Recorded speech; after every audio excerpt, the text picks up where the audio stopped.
Olá, esposas que oram. Aqui quem fala é a Viviane Martinello. Vamos juntas, né? Nós vamos terminar aí o capítulo A Sensualidade e o Namoro. Nós vamos terminar esse capítulo do livro A Face Oculta do Amor, Desmascarando o Espírito de Sensualidade, do Marcos de Souza Borges, o Cote. Tá? Nós vamos terminar esse capítulo hoje. Nós estamos então hoje no áudio 18, ok? Nós vamos terminar esse capítulo e nas outras gravações, nos outros áudios, a gente vai terminar o último capítulo então desse maravilhoso livro, ok? Vamos então lá? 3. Jugo desigual. Não devemos em hipótese alguma assumir um relacionamento de namoro com alguém que seja incrédulo ou infiel. Não vos prendais a um jugo desigual com os infiéis, porque que sociedade tem a justiça com a injustiça, e que comunhão tem a luz com as trevas, e que concórdia há entre Cristo e Belial, ou que parte tem o fiel ou o infiel?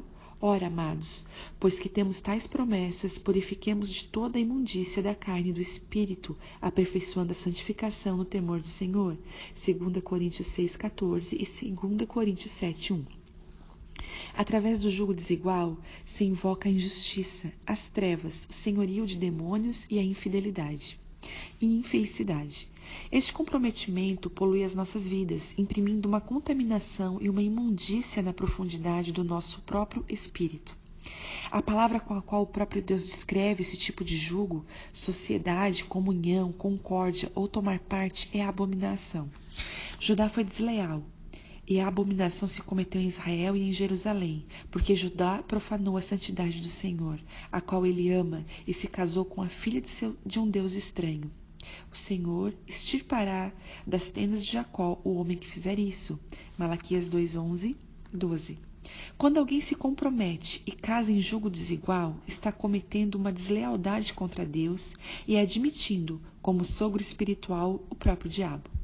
Ou seja, quando Malaquias fala, se casou com a filha de Deus estranho, quem seria espiritualmente o sogro dessa pessoa? Certamente seria este Deus estranho. Por isso, o espírito de sensualidade é tão insistente quanto ao jugo desigual, pois é uma estratégia fatal de ligar uma família a ele através do casamento, em cima de um juramento, até que a morte nos separe. É lógico que quando se casa com a filha de alguém, e este alguém agora sogro, parente, vem visitá-lo, você está constrangido a recebê-lo. Um casamento em jugo desigual invoca a visita espiritual deste sogro, e a partir daí é que tantos problemas inesperados e desentendimentos começam a salopar o relacionamento, trazendo infelicidade e destruição. É dessa forma que muitos literalmente passam a comer o pão que o sogro amassou. Por isso Salomão exorta: anda com os sábios e será sábio, mas o companheiro dos tolos será afligido. Provérbios 13:20. Vamos considerar aqui dois tipos de jugo desigual no namoro que seriam os mais sutis. Mundano bonzinho com o crente fraco. Neste caso, pelo menos aparentemente, esses dois tipos de pessoas estão muito próximas da linha que divide o salvo e o perdido. O mundano bonzinho é aquela pessoa de boa família, que não tem muitos vícios, trabalhador e etc., mas que ainda não nasceu de novo. Ele pode até mesmo estar muito mais longe disto do que se supõe.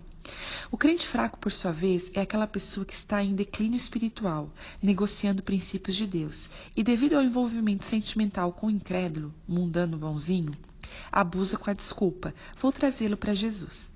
Mas enquanto pensa assim, está cego para enxergar que já perdeu a batalha e se encontra em grande perigo espiritual, de modo que sua própria salvação pode estar em jogo.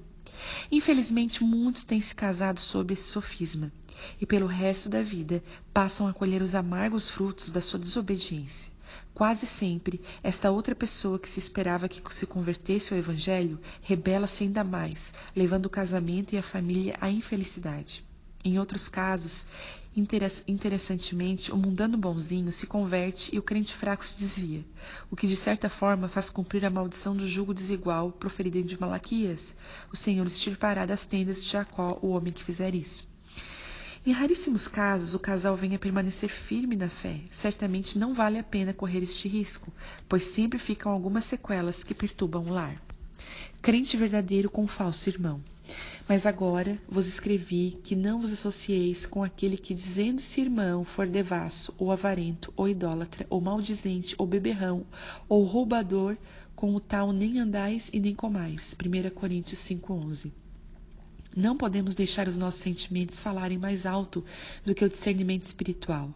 Não se iluda pensando que todo mundo que frequenta uma igreja é um crente sincero. Precisamos abrir bem os nossos olhos para não sermos enganados numa coisa tão séria quanto o casamento. Alguém já disse, antes de se casar, abra bem os seus olhos, porque depois de se casar, terá que fechá-los para muitas situações. 4. Não namorar imediatamente após um relacionamento frustrado. Quando uma pessoa termina um namoro, geralmente traz consigo um certo desequilíbrio espiritual e sentimental devido aos eventuais conflitos enfrentados. Muitos querem curar as feridas de um namoro frustrado através do outro namoro. Mas, na verdade, quanto mais você é motivado a alimentar as suas carências usando novos relacionamentos para isso, mais severas serão as derrotas. É indispensável, portanto, que a pessoa se restabeleça pela comunhão com Deus, onde o tempo é um fator muito importante neste processo de cura. É necessário voltar a descansar nesta área. Se a pessoa parte imediatamente para um outro relacionamento, dificilmente não estará tomando uma resolução precipitada, podendo estar sendo induzida pelo espírito de sensualidade a dar mais um passo em falso, o que só irá agravar as suas feridas e apertar as algemas e as cadeias sentimentais impostas pelo inimigo. 5. Dar uma trégua sentimental para crescer espiritualmente. Creio que este é um excelente conselho para os novos convertidos. Só assumir um relacionamento de namoro depois de assumir uma boa maturidade espiritual. Essa é também uma maneira prática de priorizar a coisa mais importante da vida de um ser humano, a nossa comunhão com Deus. Com isso, permitimos que Ele mesmo reorganize toda a nossa vida, principalmente no aspecto sentimental. É assustador como hoje em dia as pessoas trazem no mundo pesadas cargas de imoralidade e muitas feridas sentimentais. Nesta era de permissividade, infelizmente, a maioria das pessoas chega à igreja desestruturada sentimentalmente. Este posicionamento tem também uma ligação forte com a batalha espiritual que um novo convertido enfrenta. Sabemos que a fúria do inimigo é direcionada contra uma pessoa que foi recentemente arrancada do seu império. E pelo fato de um recém-convertido não ter os seus sentidos espirituais bem exercitados na palavra de Deus, o principal alvo do ataque do diabo quase sempre é na área sentimental. É fácil constatar estatisticamente a quantidade de pessoas com menos de 3 anos de conversão que têm se desviado do Evangelho, devido a problemas relacionados com sentimentos e namoros. Esses problemas acabam por furtar as prioridades espirituais da pessoa, abafando o desejo de consagração concedida pelo Espírito Santo. Seria tremendamente sadio se cada novo convertido adquirisse antes de partir para um namoro uma boa base espiritual, disciplinando-se a manter uma vida devocional diária. Não estou lhe dando um remédio que não tomei.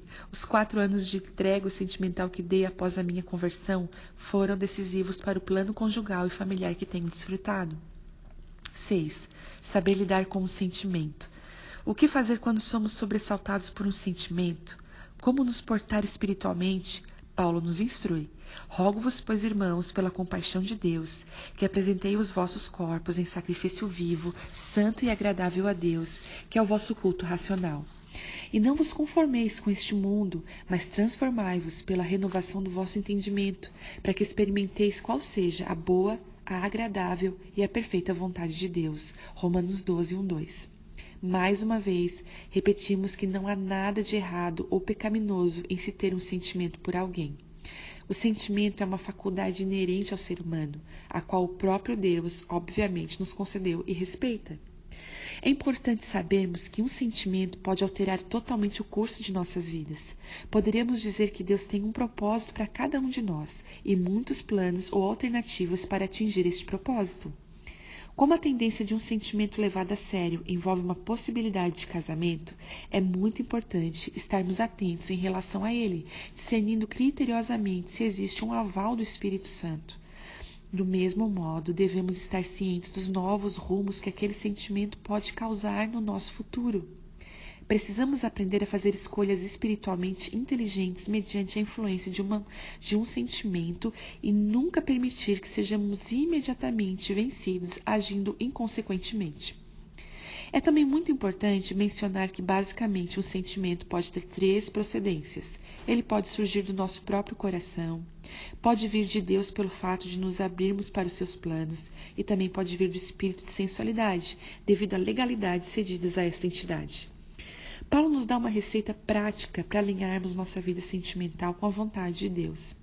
Mais uma vez, a palavra de ordem é sacrifício, ou seja, renúncia.